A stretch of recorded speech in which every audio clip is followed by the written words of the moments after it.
दोस्तों, दिनाक्षी short hand में आपका स्वागत है। अगर आप चैनल पर नए हैं तो चैनल को सब्सक्राइब करें और बेल आइकन ज़रूर दबाएं। आज की संपादकीय डिक्टेशन लगभग 1130 शब्दों की एक डिक्टेशन रहेगी, जो कि कॉमा, स्टॉप और पैरा तीनों शब्दों के साथ बोली जाएगी। इस डिक्टेशन की गति 100 शब्द प्रति मिनट की रहेगी। अगर आपको इस डिक्टेशन की आउटलाइंस की आवश्यकता है तो आप वीडियो के डिस्क्रिप्शन में जाकर हमारा टेलीग्राम ग्रुप ज्वाइन कर सकते हैं। टेलीग्राम ग्रुप पर आपको इस संपादकीय सीरीज की सभी आउटलाइंस मिल जाएंगी। तो चलिए डिक्टेशन को स्टार्ट करते हैं। डिक्टेशन 5 सेकंड बाद स्टार्ट होगी। Ready, start. कयास लगाए जा रहे थे कि किसान संयुक्त मोर्चा की शनिवार की बैठक में घर वापसी को लेकर कुछ फैसला हो सकता है। स्टॉप। इसलिए कि कुछ किसान नेता इस पक्ष में थे कि जब उनकी कानून वापसी संबंधी मुख्य मांग मान ली गई है, तो अब उन्हें अपने घर वापस लौट जाना चाहिए। स्टॉप। मगर किसान मोर्चा एक कदम आगे बढ़कर फिर अपनी मांगों को लेकर बैठ गया। स्टॉप। केंद्र सरकार ने किसानों को लंबित मांगों पर बातचीत के लिए न्योता भेजा है। स्टॉप। इसके लिए किसान मोर्चा ने 5 सदस्यों की एक समिति बना दी, जो सरकार के साथ बातचीत के लिए जाएगी। स्टॉप। अभी वे अपनी मांगों पर कायम हैं। स्टॉप। उन्होंने फिर से दोहराया है कि जब तक न्यूनतम समर्थन मूल्य पर कानून नहीं बनता, किसानों के खिलाफ दर्ज मामले वापस नहीं लिए जाते और जान गंवा चुके किसानों को मुआवजे की घोषणा नहीं की जाती, तब तक किसान अपने घर वापस नहीं लौटेंगे। स्टॉप।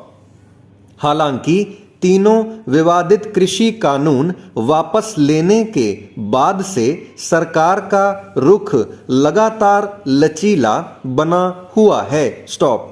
वह किसानों के साथ बातचीत करना चाहती है। स्टॉप। उनकी कई मांगों को उसने अपने आप भी लिया है, मसलन पराली जलाने संबंधी मांग। Stop, para.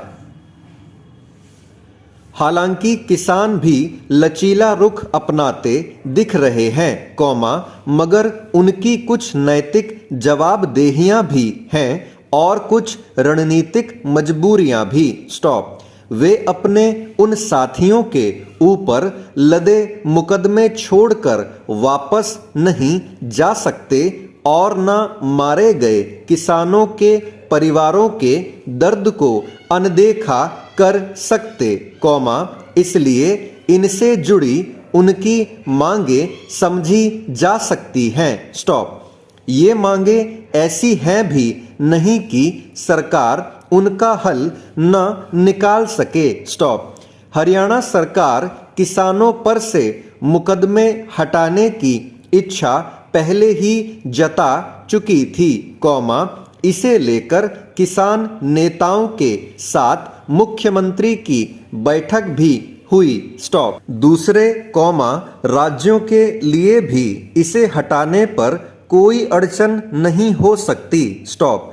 असल अड़चन न्यूनतम समर्थन मूल्य पर कानून बनाने को लेकर है। स्टॉप।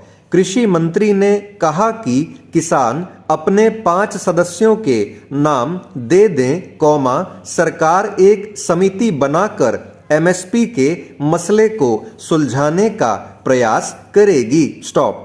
मगर किसान नेताओं को इस तरह की किसी समिति पर भरोसा नहीं है। स्टॉप। वे अपने सामने कानून बनता देखना चाहते हैं। स्टॉप। मगर सरकार को कुछ लोगों ने समझा दिया है कि एमएसपी पर कानून बन जाने के बाद सरकारी खजाने पर 17 लाख करोड़ रुपए से अधिक का बोझ पड़ेगा। स्टॉप। जब तक इस भ्रम को दूर नहीं किया जाता, और एमएसपी की जरूरत को ठीक से समझाया नहीं जाता, तब तक सरकार के इस दिशा में आगे कदम बढ़ाने की संभावना कम लग रही है। Stop para. संयुक्त किसान मोर्चा ने जिन 5 नेताओं को सरकार से बातचीत के लिए चुना है, वे कृषि क्षेत्र और कानूनी बारीकियों को समझने वाले लोग हैं। स्टॉप। हो सकता है, जब वे सरकार के साथ बातचीत के लिए बैठें और दोनों तरफ से इसी लचीले रुख और खुले मन के साथ बातचीत हो सके तो कई पेचीदगियां सुलझें और कोई सकारात्मक रास्ता खुले। स्टॉप। सरकार भी शायद इस बात से इनकार नहीं कर सकती कि एमएसपी का मुद्दा सुलझाना किसानों के लिए बहुत जरूरी है। स्टॉप। इस सरकार का वादा भी रहा है किसानों की आमदनी दोगुनी करने का। स्टॉप। प्रधानमंत्री पहले खुद एमएसपी से संबंधित समिति में शामिल रह चुके हैं। स्टॉप। इसलिए उम्मीद की जाती है कि इस मसले पर भी दोनों पक्षों के बीच कोई अच्छी पहल हो सकेगी। Stop para.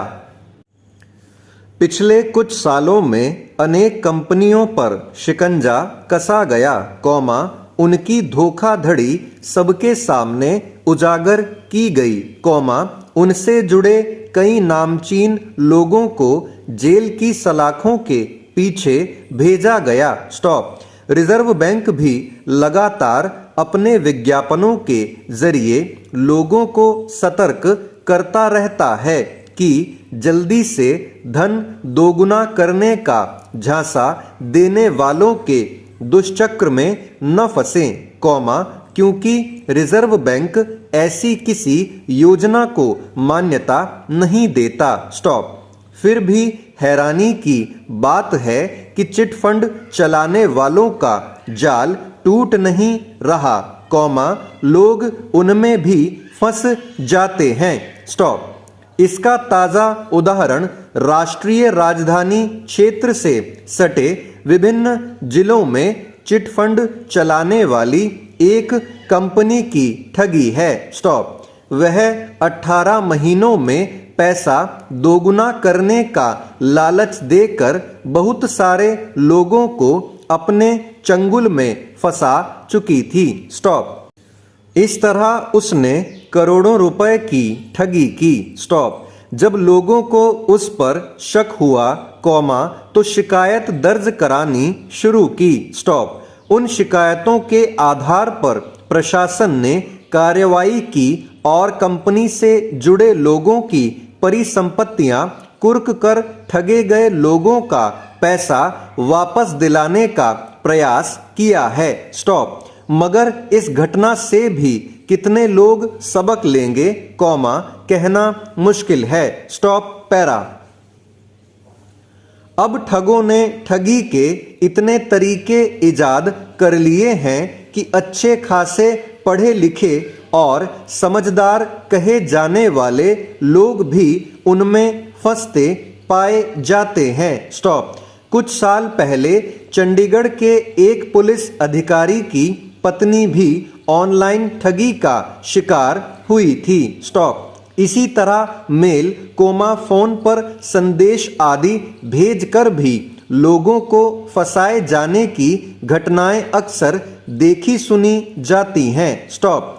कई कंपनियां सीधे धन दोगुना ढाई गुना करने के दावे के बजाय ऐसे उत्पाद या योजनाओं में निवेश का लाभ देती हैं, जिसमें बहुत तेजी से बढ़ोतरी की संभावना जताई जाती है। स्टॉप।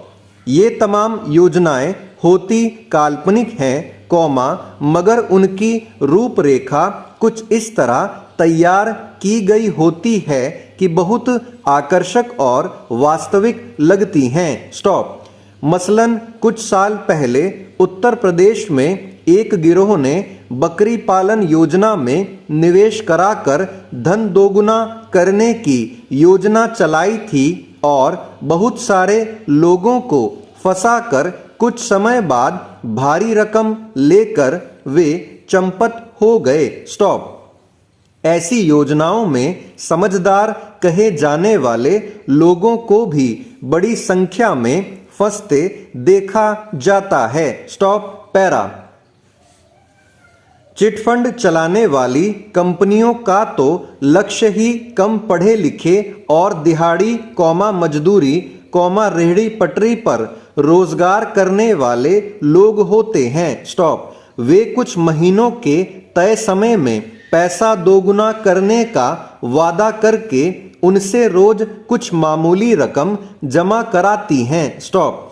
ये कंपनियां कुछ ऐसे लोगों का तंत्र बनाती हैं, जो अपने आसपास के लोगों को इन योजनाओं से जोड़ सकें। स्टॉप। वे उन्हें तो भरोसे में रखती हैं, पर बाकी निवेशकों का पैसा लेकर लापता हो जाती हैं। स्टॉप। जमाना इतना आगे बढ़ चुका है, ऐसे धोखाधड़ी करने वालों के बारे में अक्सर अखबारों, टीवी समाचारों, मोबाइल संदेशों आदि के जरिए सूचनाएं लोगों तक पहुंचती रहती हैं, फिर भी लोग सतर्क नहीं हो पाते, तो इसे विडंबना ही कह सकते हैं। स्टॉप। हालांकि इस तरह के गिरोह बिल्कुल अंधेरे में भी अपना जाल नहीं फैलाते। स्टॉप। कुछ जगहों पर अपने दफ्तर वगैरह तो खोलते ही हैं। स्टॉप। इसलिए यह नहीं माना जा सकता कि प्रशासन को उसकी भनक नहीं मिलती होगी। स्टॉप।